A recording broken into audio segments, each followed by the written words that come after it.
অজুহাত, অনুমান, তার ভিত্তিতে কোনো কেস আদালতে চলতে পারে না।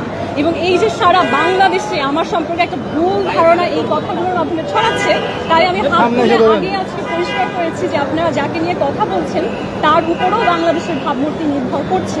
রাষ্ট্রের যদি আমার ডিভাইসে কোনো কিছু পাওয়ার থাকতো, এখনকার সময়ে আমাদের সাইবার সিকিউরিটি, আমাদের ডিজিটাল সিস্টেম এত ইমপ্রুভড, এটা 10 মিনিটে করা সম্ভব। ইনফ্যাক্ট আমি তাদেরকে অনুমতি দিয়েছি যে আপনারা আমার ডিভাইসে যা কিছু আছে কপি করে রেখে দিন, আপনাদের সময় নিয়ে সারা বছর লাগে আপনারা ইনভেস্টিগেশন করুন, কোনো সমস্যা নেই।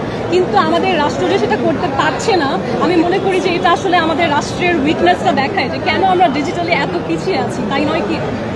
মোনালিসা হেভি ফ্লো 15 পিস প্যাকেটের সাথে 8 পিসের একটি প্যাকেট একদম ফ্রি। আচ্ছা, আজকে আপনি আদালতে যখন আপনাকে কথা বলার সুযোগ দিল আদালত, তখন এর আগে থেকে আপনি হাত উঠিয়ে দাঁড়িয়েছিলেন কথা বলার জন্য। আপনার সাবমিশনটা কি ছিল, আপনার প্রাপ্তি কি ছিল আদালতের কাছে, সেই ব্যাপারটা জানেন? আসলে আদালতকে হতে হবে নিউট্রাল একটা জায়গা। আদালতকে সবার জন্য আইন সমান, আপনি যত বড় হন, যত ছোট হন। আমি মেঘনা আলম আন্তর্জাতিকভাবে স্বীকৃত একজন মানবাধিকার কর্মী এবং আমি আন্তর্জাতিকভাবে সার্টিফাইড একজন leadership trainer, political leadership trainer, রাজনৈতিক প্রশিক্ষক। এটা ছাড়াও আমি যদি একজন সাধারণ মেয়ে হতাম, তারপরও আমার সমান অধিকার আদালতে নিশ্চিত করার দায়িত্ব। সেই আদালতে দাঁড়িয়ে যখন এতগুলো কথা বলা হয়, যেটা আপনারা মিডিয়াও পিক করেন, রাষ্ট্রীয় পক্ষ থেকে বলা হয়, বা কেউ খুব ওভার এক্সাইটমেন্টে রাষ্ট্রের হয়ে বলে, হয়তো এটা রাষ্ট্রের কথা নয়। এই যে কথাগুলো যখন মিডিয়া পিক করে, তারা এটা প্রকাশ করে এমনভাবে যেন এটা বাস্তব। কিন্তু আমরা আজকে আদালতে দেখেছি যে আমার বিরুদ্ধে কোনো প্রমাণ, কোনো উইটনেস, কোনো ভিকটিম, কোনো কিছুই নাই। শুধুমাত্র অজুহাত, অনুমান, তার ভিত্তিতে কোনো কেস আদালতে চলতে পারে না। এবং এই যে সারা বাংলাদেশে আমার সম্পর্কে একটা ভুল ধারণা এই কথাগুলোর মাধ্যমে ছড়াচ্ছে, তাই আমি হাত তুলে আগে আজকে পরিষ্কার করেছি যে আপনারা যাকে নিয়ে কথা বলছেন তার উপরও বাংলাদেশের ভাবমূর্তি নির্ভর করছে।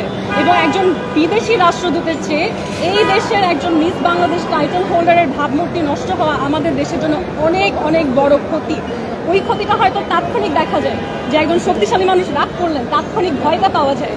কিন্তু যখন আপনি আপনার দেশের টাইটেল হোল্ডার, আজকে কল্পনা করেন মিস জাপান, মিস ইন্ডিয়া, তারা যদি এই অবস্থায় থাকতো, কোনোভাবেই তার রাষ্ট্র তাকে এই অবস্থায় থাকতে দিত।